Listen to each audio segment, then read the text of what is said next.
There's no feeling more intense than starting over. If you deleted your homework the day before it was due, as I have, or if you left your wallet at home and you have to go back after spending an hour in the commute. If you won some money at the casino and then put all your winnings on red but it came up black. If you got your best shirt dry cleaned before a wedding and then immediately dropped food on it. If you won an argument with a friend and then later discovered that they just returned to their original view. Starting over is harder than starting up. If you're not ready for that, like if you've already had a bad day, then what you're about to go through might be too much. Feel free to go away and come back. I'll be here. Alright, thanks for coming with me on this trip. I'll understand if you have to take a break at any point. Just find a safe place to stop and quit the game. And don't worry, I'll save your progress, always, even your mistakes. This game is a homage to a free game that came out in 2002 titled Sexy Hiking. The author of that game was Jazuo, a mysterious Czech designer who was known at the time as the father of B games. And B games are rough assemblages of found objects. Designers slap them together very quickly and freely, and they're often too rough and unfriendly to gain much of a following. They're built more for the joy of building them than as polished products. In a certain way, Sexy Hiking is the perfect embodiment of a B game. It's built almost entirely out of found and recycled parts, and it's one of the most unusual and unfriendly games of its time. In it, your task is simply to drag yourself up a mountain with a hammer. And that act of climbing, in the digital world or in real life, has certain essential properties that give the game its flavor. No amount of forward progress is guaranteed. Some cliffs are too sheer or too slippery, and the player is constantly, unremittingly in danger of falling and losing everything. Anyway, when you start Sexy Hiking, you're standing next to this dead tree that blocks the way to the entire rest of the game. It might take you an hour to get over that tree, and a lot of people never got past it. You prod and you poke at it, exploring the limits of your reach and your strength, trying to find a way up and over. And there's a sense of truth in that lack of compromise. Most obstacles in video game worlds are fake. You can be completely confident in your ability to get through them once you have the correct method or the correct equipment or just by spending enough time. In that sense, every pixelated obstacle in Sexy Hiking is real. The obstacles in Sexy Hiking are unyielding, and that makes the game uniquely frustrating. But I'm not sure Jazuo intended to make a frustrating game. The frustration is just essential to the act of climbing, and it's authentic to the process of building a game about climbing. A funny thing happened to me as I was building this mountain. I'd have an idea for a new obstacle, and I'd build it, test it, and it would usually turn out to be unreasonably hard. But I couldn't bring myself to make it easier. It already felt like my inability to get past a new obstacle was my fault as a player rather than as a builder. Imaginary mountains build themselves from our efforts to climb them, and it's our repeated attempts to reach the summit that turns those mountains into something real. When you're building a video game world, you're building with ideas, and that can be like working with quickset cement. You mold your ideas into a certain shape that can be played with, and in the process of playing with them, they begin to harden and set until they're immutable, like rock. And at that point, you can't change the world. Not without breaking it into pieces and starting fresh with new ideas. For years now, people have been predicting that games would soon be made out of prefabricated objects, bought in a store and assembled into a world.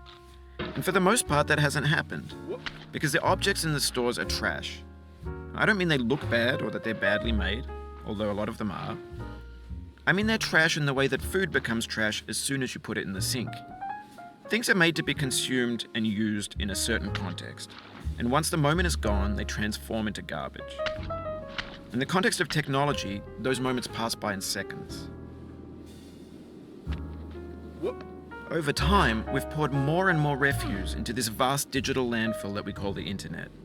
It now vastly outnumbers and outweighs the things that are fresh and untainted and unused. When everything around us is cultural trash, trash becomes the new medium, the lingua franca of the digital age. And you can build culture out of trash, but only trash culture. B games, B movies, B music, B philosophy. No. Maybe this is what digital culture is. A monstrous mountain of trash, the ash heap of creativity's fountain. A landfill with everything we ever thought of in it. Grand, infinite, and unsorted. There's 3D models of breakfast, Gen X's fanfic novels, scan magazines, green screen Shia LaBeouf, banned snuff scenes on Live League. Facebook's got lifelike bots with unbranded adverts and candid shots of Kanye and Taylor Swift mashups, car crash epic failed GIFs, Russian dashcam vids, discussions of McRibs, discarded, forgotten, unrecycled, muddled, rotten, untitled.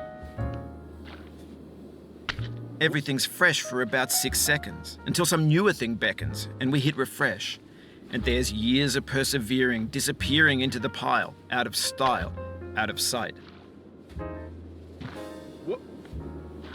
In this context, it's tempting to make friendly content that's gentle, that lets you churn through it but not earn it. Why make something demanding if it just gets piled up in the landfill, filed in with the bland things?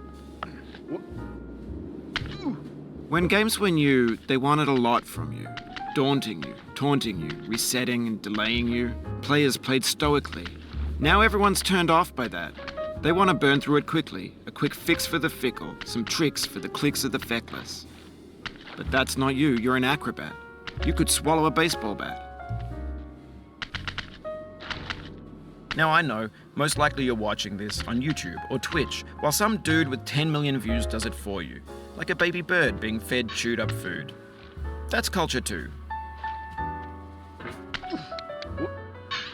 But on the off chance that you're playing this, what I'm saying is, trash is disposable, but maybe it doesn't have to be approachable. What's the feeling like? Are you stressed? I guess you don't hate it if you got this far, feeling frustrated. It's underrated. An orange is sweet, juicy fruit locked inside a bitter peel. That's not how I feel about a challenge. I only want the bitterness. It's coffee. It's grapefruit. It's licorice. It feels like we're closer now. Composer and climber, designer and user. You could have refused, but you didn't. There was something in you that was hidden, that chose to continue.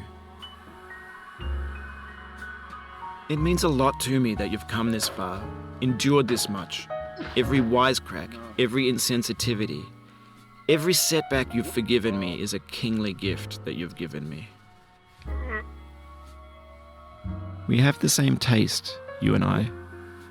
It's not ambition, it's ambition's opposite. An obdurate mission to taste defeat. You'll feel bad if you win, so I put this snake in for you. No.